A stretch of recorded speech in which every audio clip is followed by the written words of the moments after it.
Grandpa, I've been dealing with some things. That's what a soldier does. You suck it up.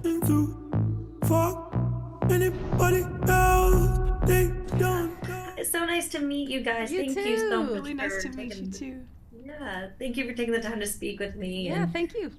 Yeah, and Kyle, thank you for sharing this story. I really love this film. I thought there was such a beautiful story here with powerful performances, and I think that there's so many things that audiences can connect to and empathize with. I know one of them for me was kind of that fear of a friend moving on without me, but also the guilt of moving on without a friend too. Yeah. I was wondering what moment in the film strikes the most personal chord with each one of you? And I'm gonna start with whoever. Oh, that's a good question. It is. Wow.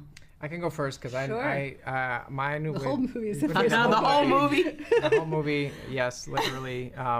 But specifically, and this is not a spoiler, but there's a scene in the film that is just taken directly from my family's kind of lore, so to speak, when Ed Harris's character, who plays Sonequa's grandfather in the film, that's my grandfather, my grandpa Orville, and a big reason why I joined the military is because every 4th of July at the Music in the Park, my grandpa would stand during the Army song, and he's very stoic, and he's very humble, but he would stand with the rest of the Army vets, and there was just something so special about that, and he did seem like he was 100 feet tall to me, and when I got to recreate that in real life with these beautiful people, with Ed Harris, and we backlit him just right, and it was just, and then the score, it just gets me every time.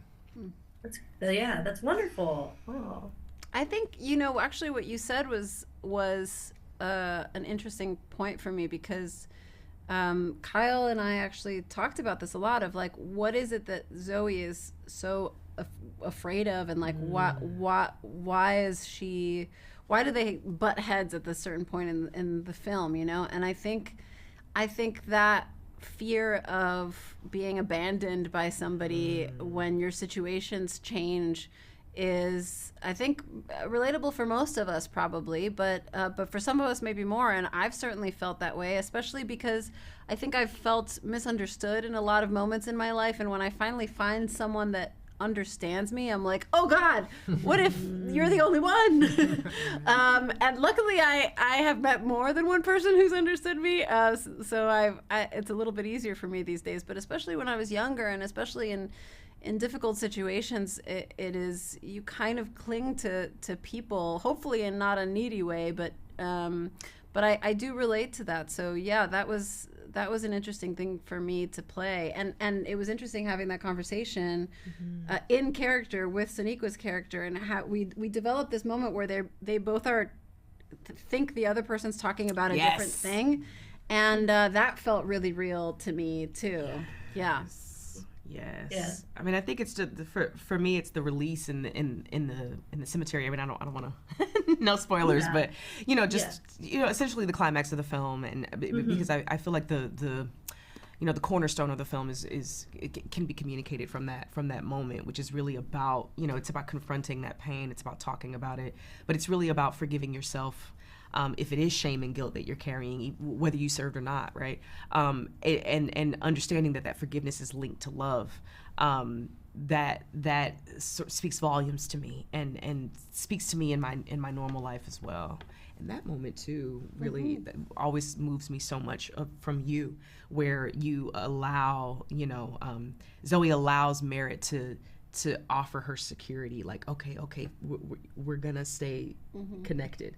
Our friendship is going to last. And there's this moment where you see you calm down and settle down into it that gets me every time as well. And the moment where Sonequa, I don't know if it's Merritt or Sonequa who made this decision, but when she allows herself to laugh, maybe for the first time in the film as that character, like, look out for that moment, because that gets me every time. Yeah. Oh, that's great. No, those are all wonderful answers. They're giving me the wrap. Oh no! Sorry, we took so long. We did. It was such a good question. Wait, do we have time to give her one more question or no? We don't. We can go late. One more question. You only get to ask us one question. Okay. You at least get two. Yes, you could do one more. Thank you. I appreciate that, because one of my favorite things about this film is how it balances comedy and drama, and I think that that's just makes it realistic and also easier to digest. But I do think that in general, whenever we're going through dark times, we tend to turn to comedy to get through it. And I was just wondering if there was maybe a film or TV show that ever got you through a dark time in your life. Oh. And again, it's for each one of you. Wow, Fleabag. Yeah. Great. Yeah, Fleabag. It is similar in that it is dark and funny and exactly. I don't know if you've ever seen it, but it's incredible. Yeah. I would second that 100% because it's almost about the same stuff in a different way. But yes, through that humor, especially that British humor, that stiff upper lip. Oh yeah. Yeah. I can't think of a comedy, you guys. I'm gonna say Passion of the Christ. Oh, okay. Changed my That's the life. saddest movie of all time. Changed my life. Yeah. Well, I appreciate. Thank you. And Thank Natalie, you. I'm also a huge fan of language lessons and Oh, things. Those are thank also you so pretty cool. much. Thank you. Thanks. Yes.